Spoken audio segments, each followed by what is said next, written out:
다들 안녕하세요. 프로토 91회차 토신 정보방 환급 인증합니다. 당첨금은 세후 금액인 거 알고 계시죠?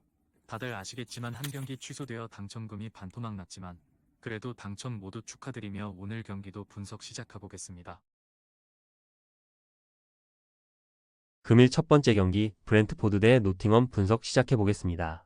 브렌트포드는 주중에 뉴캐슬 상대로 리그컵 8강 일정이 있었으며 전력을 다한 원정 일정이었기에 이 경기에는 다소 체력적 부담이 있고 그래도 홈에서 최근 두 경기 연속 사고를 폭발하는 등 홈 경기력은 좋고 은베우모와 요하네스 위사를 비롯해 킨 루이스 포터와 샤데 등이 경기 내내 타이트한 일정에도 공격적으로 골을 노릴 것이며 단 야넬트와 카르발류 등이 선발로 나설 가능성도 있다. 노팅엄은 맨유와 빌라 등 유럽 대항전 팀들 상대로 연승에 성공했으며 강력한 수비를 중심으로 역습으로 승부를 보는 팀이라는 인상이 짙은데 연속 멀티골을 기록했다. 크리스 우드가 최전방에서 직접 마무리 외에도 상대 수비와 잘 경합하며 이선에 기회를 제공했고 엘랑가와 깁스 화이트 등이 마무리를 해줬다.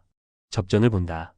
브렌트포트의 홈 경기력이 좋은 건 사실이며 나란히 10개 이상의 공격 포인트를 기록 중인 은베우모와 위사의 공격 조합도 있다.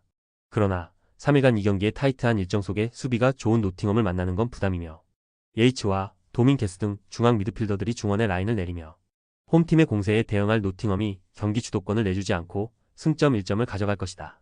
금일 두 번째 경기 입스위치 타운 대 뉴캐슬 분석 시작해보겠습니다. 입스위치는 지난 라운드에서 울버햄튼에 승리하고 강등권 탈출의 신호탄을 쏘아 올렸으며 어려운 경기를 하긴 했지만 교체로 들어온 테일러의 골이 결정적이었고 16라운드까지 2승에 그치고 있는데 한국 선수가 활약하는 팀들에게 강점을 보였고 단 홈에서는 여전히 부진한 모습이기에 주중 경기를 소화한 뉴캐슬 상대로 승리를 노리며 경기에 임할 것이다.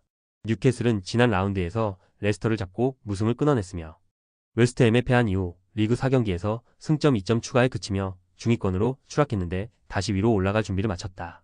알미론이 컨디션 난조 속에 전력 외로 평가받고 있지만 제이콥 머피와 고든 등이 측면 돌파로 기회를 만들었고 이삭의 최전방 존재감도 확실하다.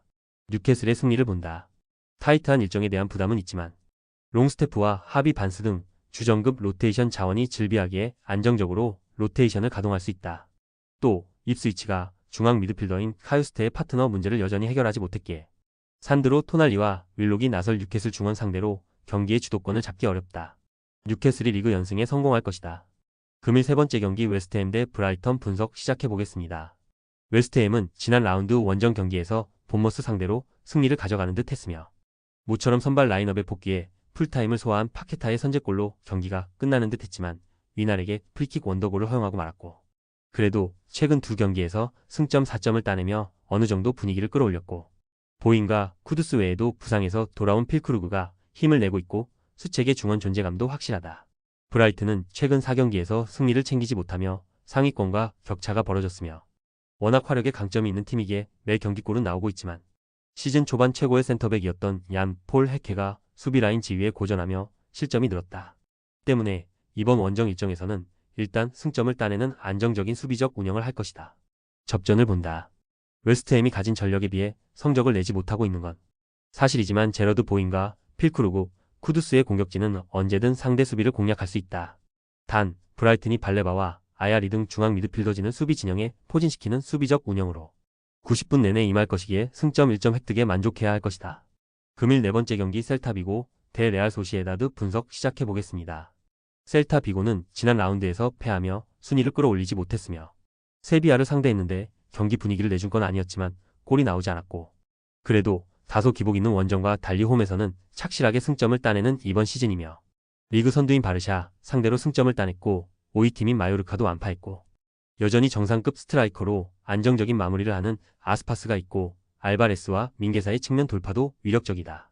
소시에다드는 승리가 간절했던 라스팔마스전에서 무승부를 기록하며 연승의 기세를 이어가지 못했고 그래도 최근 3경기 연속 클린시트를 기록하는 등 수비 라인의 안정감이 대단하다. 바르샤 상대로도 1대0 승리를 따냈는데 스페인 국대 센터백인 주벨디아를 비롯해 아람부르와 아구에드 등이 상대의 공세를 잘 막아냈고 주비멘디의 중원 존재감도 확실했다. 접전을 본다. 소시에다드는 어떤 팀을 상대로도 밀리지 않고 경기를 운영할 수 있는 탄탄한 중원이 있고 수비가 안정적이다. 그러나 셀타 비고의 홈 경기력도 그에 뒤지지 않는다. 모리바와 벨트란이 중원에 나와 주비멘디의 공격 작업을 저지할 수 있을 셀타가 난적 상대로 승점 1점을 따낼 것이다. 금일 5번째 경기 고어헤드 대 브레다 분석 시작해 보겠습니다.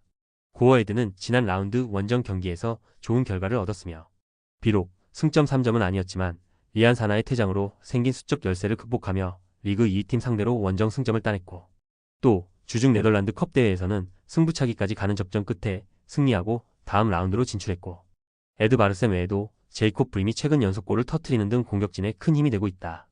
브레다는 지난 라운드에서 상승세의 알크마르에 패했으며 선발 스트라이커로 나선 웨마르센의 선제골이 나왔지만 후반 막판 2골을 내리내줬고 최종 수비를 책임지는 센터백 그라이물의 퇴장으로 생긴 수적 열세도 있었다.